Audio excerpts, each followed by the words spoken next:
हे केवळ गुन्हेगारी प्रकरण नाही तर गरीब महिलांच्या शरीराचे उघड व्यापारीकरण आहे। नाशिकसाठी दिलेलं प्रमाणपत्र ठाण्यात कसं वापरलं गेलं, त्यांच्या गरिबीचा, त्यांच्या आरोग्यातील अज्ञानाचा गैरफायदा घेत त्यांच्या शरीराला बाजारातील वस्तू बनवलं गेलं। 10 ते 12 वेळा एका महिलेने 10 ते 12 वेळा बिजांड दिलेल्या सुद्धा महिला त्या ठिकाणी आहेत। सभापती महोदय, अत्यंत गंभीर आणि अस्वस्थ करणारा विषय आज मी सभागृहाच्या निदर्शनाला आणू इच्छिते। बदलापूर येथे आर्थिकदृष्ट्या दुर्बल अशा महिलांना पैशाचं आमिष दाखवून त्यांच्या गर्भाशयातील बिजांड काढून बेकायदेशीर विक्री झाल्याची प्रकरण जे आहे ते समोर आलेलं आहे, उघड झालेलं आहे। सभापती महोदय, हे केवळ गुन्हेगारी प्रकरण नाही तर गरीब महिलांच्या शरीराचे उघड व्यापारीकरण आहे। त्यांच्या गरिबीचा, त्यांच्या आरोग्यातील अज्ञानाचा गैरफायदा घेत त्यांच्या शरीराला बाजारातील वस्तू बनवलं गेलं, हे अत्यंत वेदनादायक आहे। सभापती महोदय, मी या ठिकाणी गेले होते, इथली माहिती घेतली की कुठल्या महिलांना या ठिकाणी वापरलं जातं, त्यांचा वापर केला जातो।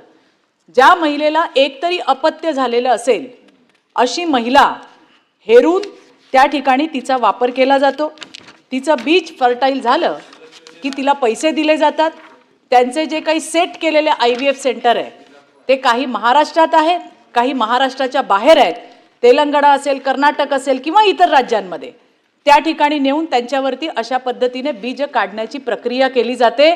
त्यानंतर कुठलंही मेडिकल त्यांना कुठली सुविधा न देता त्यांना तसंच पाठवण्यात येतं। या गोष्टी समोर आल्या। आता हा आहे विषय, पण हा प्रश्न एवढ्यावरच थांबत नाही सभापती महोदय। ठाण्यातलं या स्त्री बीज प्रकरणाचं नाशिक कनेक्शन समोर आले।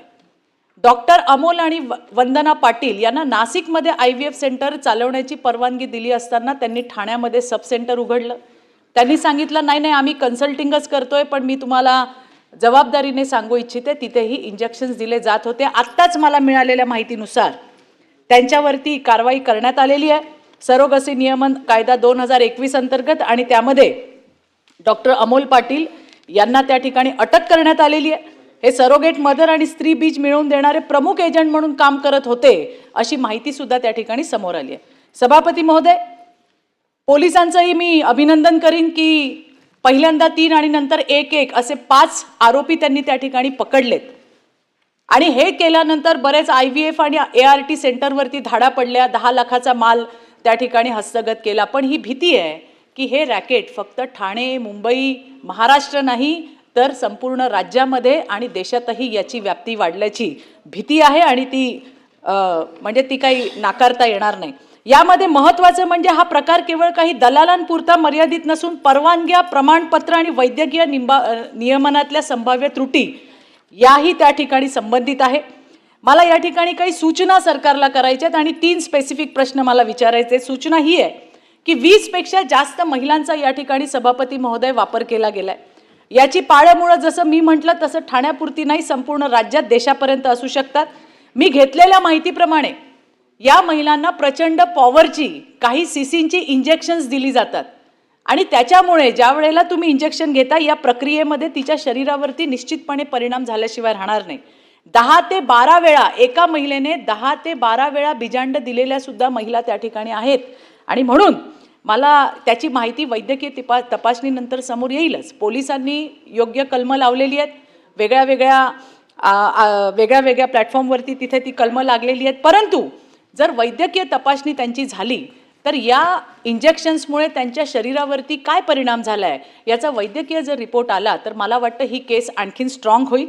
त्याचबरोबरीने माझी आणखीन एक सूचना आहे की गृह खात्यामध्ये जसं ICGSचं पोर्टल आहे की कुठलाही आरोपी असेल त्याला एका क्लिकवर त्याची पूर्ण माहिती मिळते। आधी कुठल्या प्रकरणात होता, कुठल्या पोलीस स्टेशनला होता, काय परिस्थिती आहे, तसंच IVFचं पोर्टल सुरू करावं, ही पण माझी सूचना आहे ना। ते चांगले आहेत, पण सूचनाची अंमलबजावणी कराल का?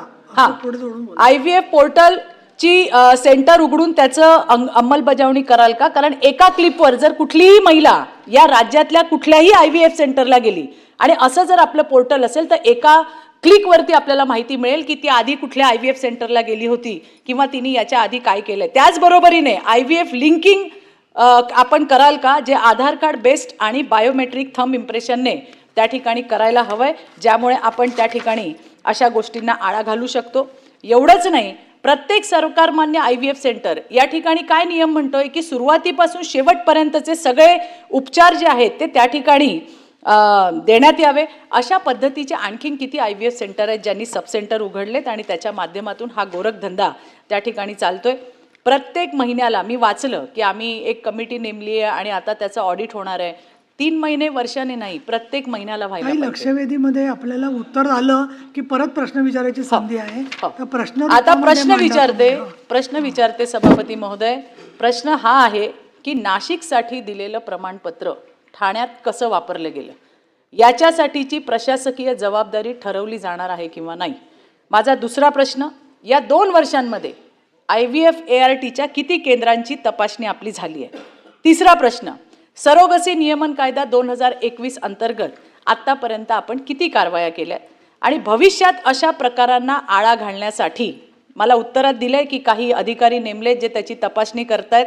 माझं असं म्हणणं आहे की भविष्यात अशा प्रकारांना आळा घालण्यासाठी स्वतंत्र प्रजनन आरोग्य निरीक्षण प्राधिकरण हे सरकार स्थापन करणार का. धन्यवाद सभापती महोदय. सभापती महोदया,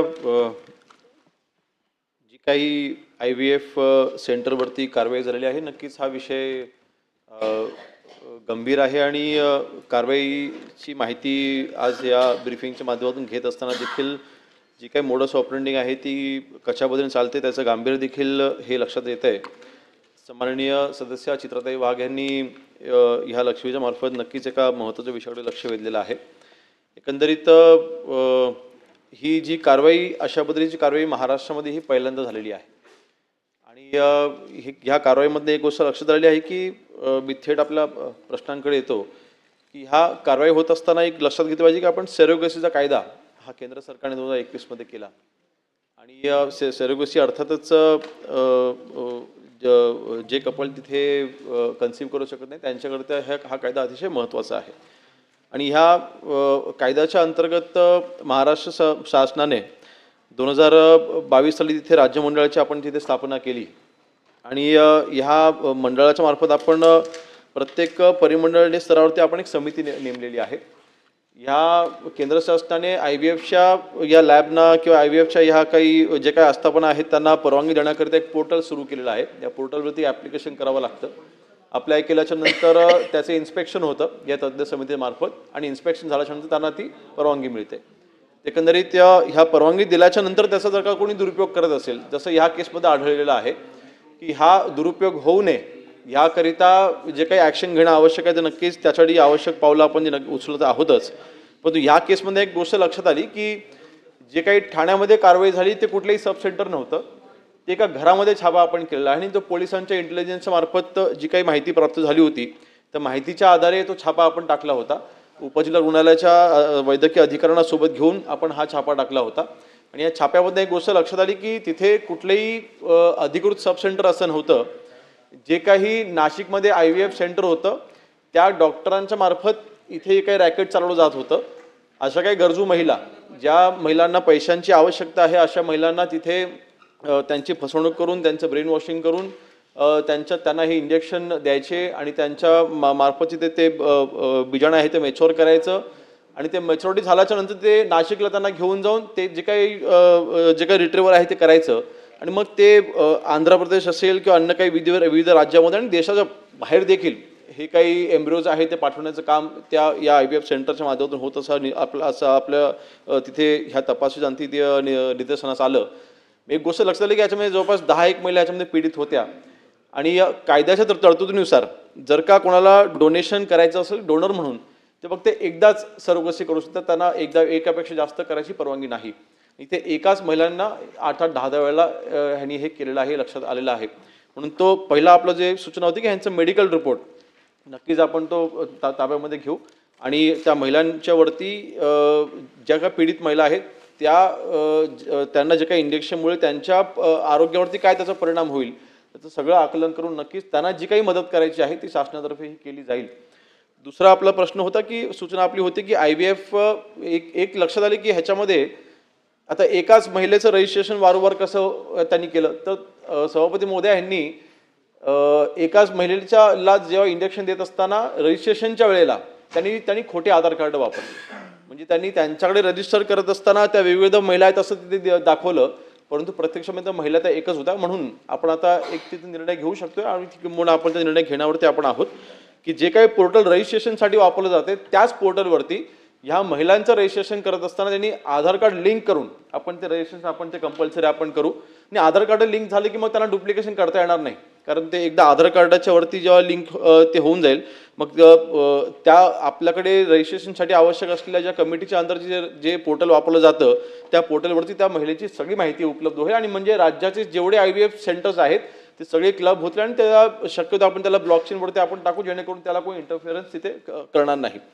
तर मला वाटतं सभापती महोदय, आपण कारवाई करत असताना आता राज्यामध्ये एकूण जवळपास 860च्या दरम्यान ही IVF सेंटर्स आहेत आणि ह्या कारवाईच्या अनुषंगाने नक्कीच ह्या 860 सेंटरमध्ये पोलिसांच्या मार्फत आणि जी काही तज्ज्ञ समिती आहे जी आरोग्य विभागाशी संबंधित आहे अशा संयुक्त कारवाया ह्या सर्व 860 जे काही IVF सेंटर आहेत त्यांची संपूर्ण माहिती ही गोळा केली जाईल. आणि कारण गृह विभागाला सोबत घेणं आवश्यक आहे, कारण शेवटी जर का डुप्लिकेशन डॉक्युमेंटेशनमध्ये होत असेल तर ते काही आरोग्य विभाग तपासू शकणार नाही. म्हणून गृह विभाग आणि आरोग्य विभाग या सर्व IVF सेंटरवरती सुमोठो तिथे कारवाई करेल.